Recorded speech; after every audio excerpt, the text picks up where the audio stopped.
J'aimerais aujourd'hui aborder la relation qu'ont ensemble Dieu le Père, Jésus et le Saint-Esprit. Les derniers jours, j'ai mis l'emphase sur le Saint-Esprit et ce, avec raison.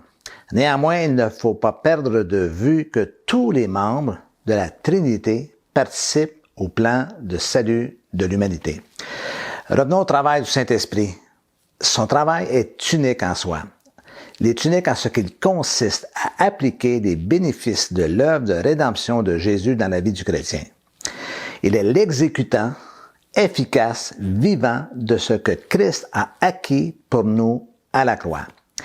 Le Saint-Esprit rend accessible pour nous les richesses et les bénédictions de Jésus. Maintenant, à cause de lui, l'œuvre de Christ n'est pas limitée à un groupe sélectionné d'individus, il y a 2000 ans, mais à tous ceux qui le désirent ardemment, ici et maintenant, et de tout temps depuis l'ascension de Jésus. Dans l'œuvre de guérison de l'humanité, tous les membres de la Trinité y participent.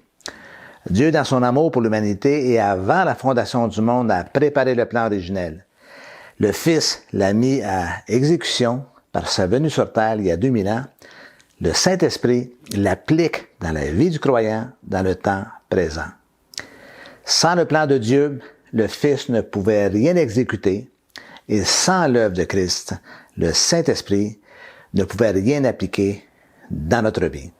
Regardons ce que la Bible dit.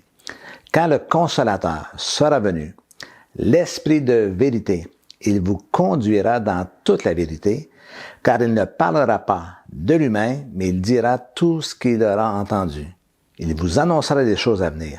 Il me glorifiera parce qu'il prendra de ce qui est à moi et vous l'annoncera. Tout ce que le Père a est à moi. C'est pourquoi j'ai dit qu'il prend de ce qui est à moi et qu'il vous l'annoncera. Vous retrouvez ça dans Jean chapitre 16.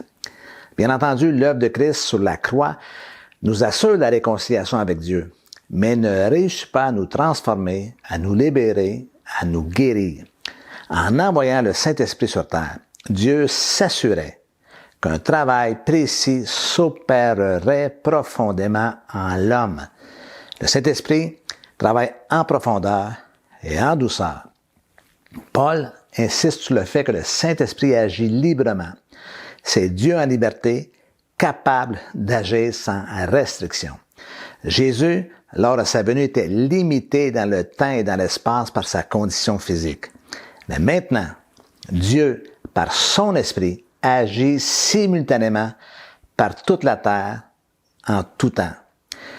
L'apôtre Paul nous rappelle, « Or, le Seigneur, c'est l'Esprit, et là où est l'Esprit du Seigneur, là est la liberté. » Il est facile pour nous, chacun de nous, de tenter de contraindre les autres. C'est un des dangers d'ailleurs de la relation d'aide.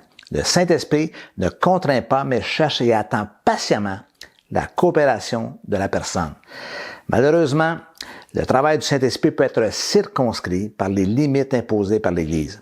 Comme nous le verrons bientôt, l'Église a une fonction, dis-je, thérapeutique évidente à cause des ministères qui y sont présents et des dons dont les croyants sont revêtus par l'Esprit.